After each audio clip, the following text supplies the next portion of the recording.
Imagine owning an entire country, but not governing it, not leading it, not owning it. Imagine millions of people living in that country while one man, sitting thousands of miles away in Europe, controls its destiny. This is not fiction, this is reality. This is one of the most shocking stories in African history. Today, we uncover the rise of King Leopold II, the creation of the Congo Free State, the global rubber boom, the international campaign that exposed the abuses, and the lasting legacy that still shapes the conversation today. Stay until the end, because the final chapters reveal how the world reacted when the truth finally emerged. The late 19th century was an age of competition. Across Europe, industrialization transformed economies. Factories demanded resources, governments sought influences, empires became symbols of power.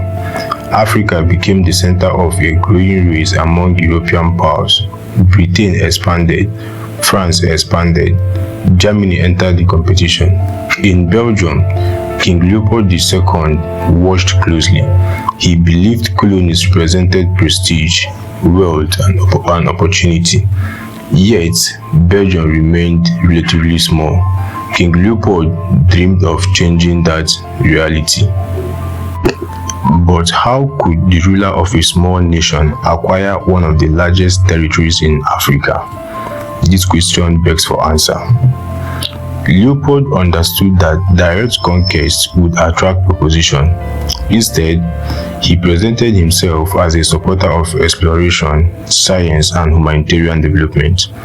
Organizations were created that appeared dedicated to progress and cooperation. Explorers mapped rivers and gathered information.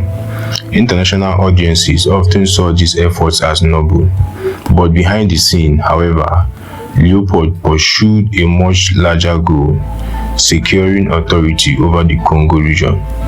During the 1880s, European leaders met to discuss territorial claims in Africa. The agreements that emerged helped shape the future of the country. Leopold successfully gained recognition for his authority over a vast territory known as the Congo Free State. What made the arrangement remarkable was that the territory came under Leopold's personal control. His dream had become reality. He now controlled a territory larger than many European nations combined. Yet, acquiring the Congo was only the beginning. The real story started when global demand for resources exploded. As the industrial world expanded, rubber became one of the most valuable materials on earth. Bicycles, machineries, and later automobiles increased demand dramatically. The Congo possessed abundant natural resources. Economic incentives intensified. Officials focused on increasing production and maximizing revenue. The region became central to a rapidly growing global market. What followed attracted increasing criticism and concern. Historical accounts describe profound social disruption. Communities experienced enormous changes as economic priorities reshaped daily life. Traditional systems were affected. Families faced pressure. Local populations encountered policies designed to support resource extraction. For many years, these realities remained largely hidden from international audiences.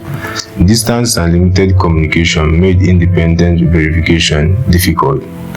If conditions were so serious, why did the world know so little about them for so long?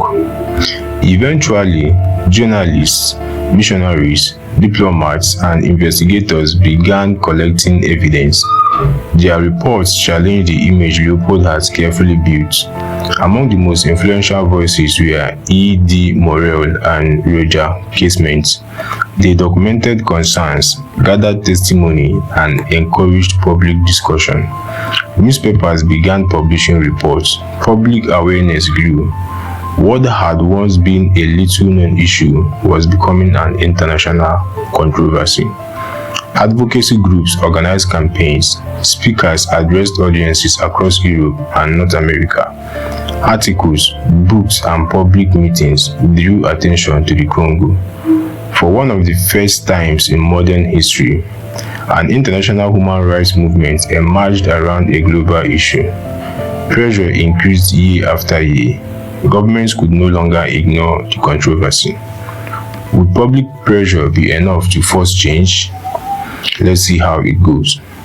The criticism became impossible to dismiss. Political negotiations intensified. Eventually, control of the Congo Free State was transferred away from Leopold's personal administration. The change marked the end of a unique chapter in colonial history. Yet, the debate surrounding responsibility and legacy continued. More than a century later, historians continue to examine the Congo Free State. The story raises difficult questions about power, accountability, economic incentives, and governance. It demonstrates how information, investigation, and public awareness can influence international events. It also reminds us that history is not only about leaders and governments, but also about ordinary people whose experiences shaped the course of events. As historians revisit this period, they continue to debate numbers, motives, policies, and consequences. What remains clear is that the Congo became one of the most discussed colonial territories of its era. The story influenced journalism, diplomacy, activism, and international politics. It changed the way many people thought about empire and responsibility. The lessons continue to resonate because the concentration of power, the pursuit of wealth, and the importance of transparency remain relevant issues today. When institutions operate without accountability, problems can remain hidden. When evidence is documented and shared, public awareness can create pressure for change. The Congo story demonstrates both realities: the rise of Leopold's empire, the expansion of global markets, and the response of campaigners form a dramatic narrative that stretches across continents. From European conference rooms to Central African communities, decisions made by powerful individuals affected countless lives. Understanding these events helps us understand how interconnected the world had already become by the end of the 19th century. This story also highlights the role of ordinary individuals. Investigators, journalists, missionaries, and reformers helped bring international attention to events that many people had never heard about. Their efforts demonstrated that information can travel across borders and influence public opinion.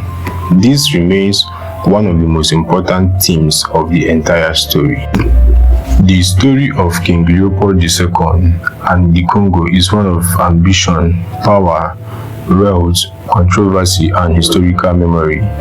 It is a reminder that history is rarely simple. It contains achievements, mistakes, debates, and lessons. Understanding the past helps us better understand the present. And by studying stories like this one, we ensure that important chapters of African history are never forgotten. If you enjoyed this documentary, subscribe for more untold stories, leave a comment below, and tell us which African story we should explore next.